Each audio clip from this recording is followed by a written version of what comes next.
Bobby, ano na? Di ka man lang nagre-reply sa mga text namin. Pasensya na, ang daming ganap eh. Si Lola pala, kamusta? Ayun, iniwan namin sa bahay kasama yung caregiver. Uy, Bobby, napanood namin yung performance ni Tonyo. In fairness, ang cute niya doon. Parang di naman. Parang sakto lang. Mas cute si Jared.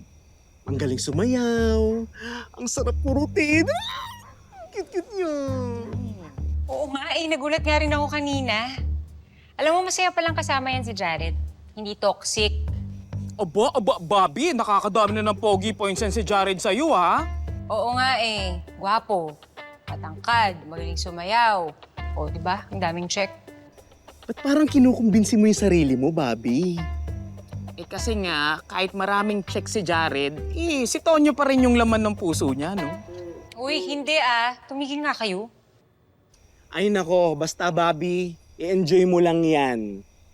Darating yung araw na kailangan mong mamili sa dalawa. Yung taong maraming checks? O yung lalaking laman ng puso mo? Aha.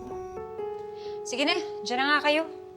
Bye! Galing natin doon. Baklang galing natin parang host! Pwede tayo maging host. Di ba?